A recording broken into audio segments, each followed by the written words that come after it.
Hey everybody, welcome back to LI Geek Guy TV. Now I know it's been a long time since my last video, but Leo Rocco and I bought a house. As you can see from my new background. Without getting into too much detail, we were displaced for a little bit, so I didn't have access to my computer or my recording equipment, but I do now, and I'm really looking forward to making some new videos for you guys. So I guess while I was gone, Microsoft announced that Windows 11 is a thing, and it's coming out at the end of the year. So it's going to be a free update for anybody that's running Windows 10 currently, which is pretty neat that they're not going to make you pay for it.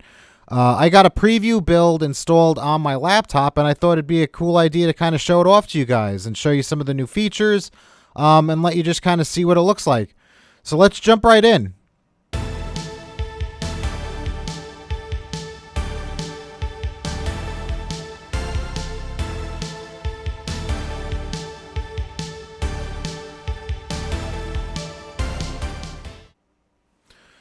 All right, everybody, welcome back. So we are at the welcome screen of my laptop that's running Windows 11. And you might notice that it doesn't look much different than Windows 10. So I'm going to go ahead and put my PIN in, and it's going to sign us right in. So the one, I guess, big noticeable thing about Windows 11 is if you look down here, the start menu and icons have changed. They're in the center of the screen now. And the start menu is right here on the bottom, I guess, bottom left of the middle icons here. So if I click that, it's going to open up our new start menu, which does look significantly different than it does in Windows 10, but it's nothing to be scared of.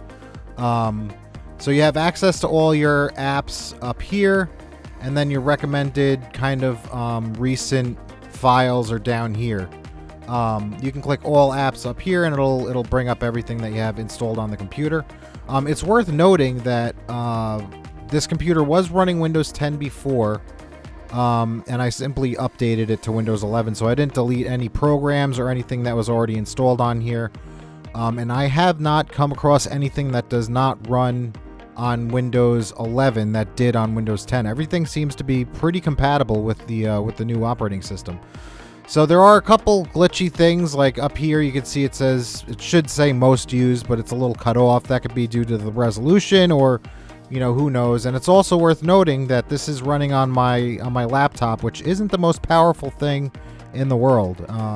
It's probably about 4 or 5 years old, and I think it's got a Core i3 processor, so it's not the best piece of hardware, but it definitely gets me by for everyday, tasks and whatnot. So like I said, all your programs are here, and any recent files that you opened are right here. Let's move on to the new search feature.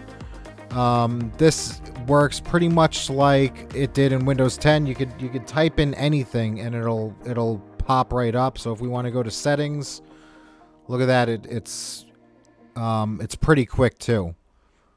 So let's go into the settings, because this is probably one of the more different things too. You can see it is a little bit slow on this laptop, but that's that's to be expected with the hardware. So the settings menu has changed a lot, but again, it hasn't been anything that I've been looking for that I can't find.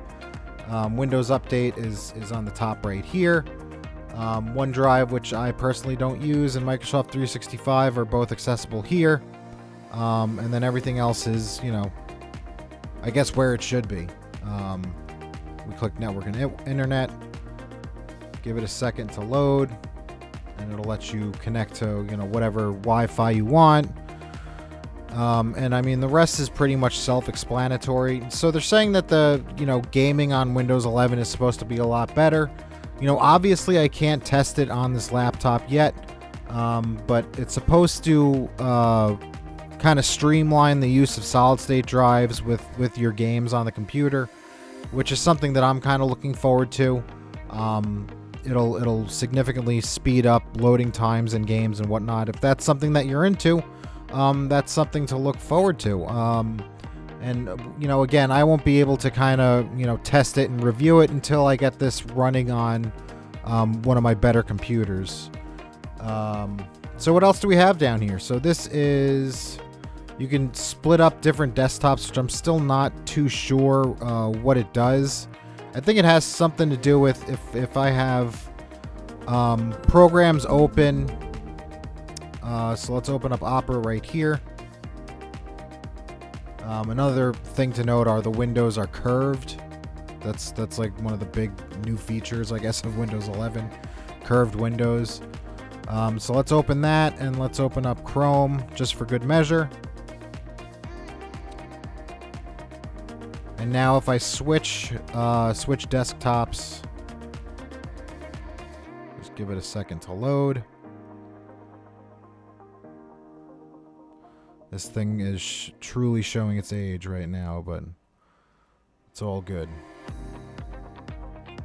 And again, since this is a preview build, nothing is quote-unquote final, so some features may change, some features may be added, and some features may just not work correctly.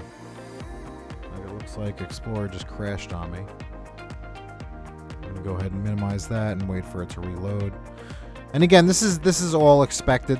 I installed this on my laptop computer because if things don't operate 100% correctly, it's not a huge deal. I wouldn't go ahead and install this on, say my primary or even my secondary computer right now. All right, so now that we got this working, we're in desktop 1 now. We switch, or no, desktop 2. You can see I have GX Opera open and Chrome. If I click desktop 1, it's as if they're not running right now. Now I'm not too sure why you'd want to do this at this point. If you do know, you could definitely let me know in the comments below. But that's something I need to further investigate. So that Windows 11 does have widget support, so you can click the little widget button on the bottom middle here. And again, you have to wait for it to load, and you can add things like stocks, photos, weather, news, and stuff like that. These types of widgets I never really got into. It might be nice to check the weather and check my stocks and cryptocurrency and whatnot. But other than that, it's not really a function that I'm super excited for. And then File Explorer is File Explorer. There's not much changed about this, as far as I can tell at this point. So far it's been okay. I haven't had any issues with it. Everything's, like I said, been running I guess as it should. My network connections are fine. And it more or less operates very closely to Windows 10, which I think is a good thing, especially for people who might be a little worried about making the jump to a new operating system. It can be a daunting thing. It can be a little bit scary.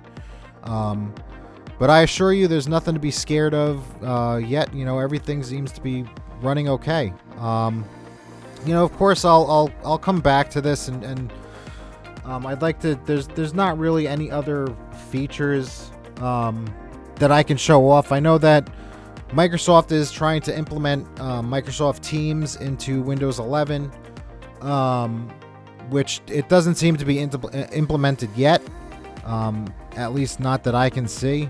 And another thing is for any gamers out there, Xbox is also implemented directly into Windows 11, which is kind of cool if you're a subscriber to Xbox Gold or Game Pass for PC, which is really neat. And I guess that's pretty much it. Everything else is the same. So, like I said, don't be scared.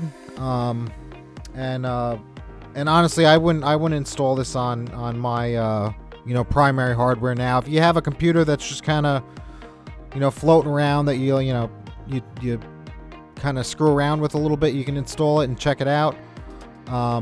There is one other thing that I would like to talk about, and that's TPM, which which has been kind of a big topic on forums and whatnot, that Windows 11 requires your computer to have a TPM module installed, or TPM support. And so this is an issue that I ran into with my secondary computer. I was originally going to install Windows 11 on that computer, but I couldn't because it's a little bit older and it doesn't have a TPM module installed. And it's funny because I think that computer is newer than my laptop, but it didn't have a module installed. You can buy them and install them to your desktops if your motherboard supports it. So that's not a huge deal, although they're being scalped right now, so they're kind of hard to come by. But basically, TPM is a hardware kind of locker for passwords and encryption keys and stuff like that. So it makes your computer more secure, so that if somebody takes the hard drive or something, they can't access any of that information without the keys that are stored in that TPM that TPM module. So that's something to think about. But again, if worst comes to worst, you could always install one, or probably find a workaround. Nothing is set in stone yet. For all we know, they could drop the whole TPM thing by the time this operating system launches. But it is worth noting that was an issue I did come into installing it on my desktop that's actually connected to the TV back there. But if I really wanted to, I could buy one of those TPM modules and put it in, and I'm sure I could figure it out. But it's an extra hoop that you have to jump through. And a lot of people aren't going to want to jump through those hoops. They're just want to hit the update button and let it rip. So that's definitely something to think about. So if you guys have any questions or comments, definitely comment down below. If you yeah, I guess that's pretty much it. I really appreciate you guys watching my videos. It's always a pleasure making these videos for you guys. And I can't wait to see you guys for the next one. So thanks so much for watching LA Geek Guy TV, and I will see you guys next time. Bye bye.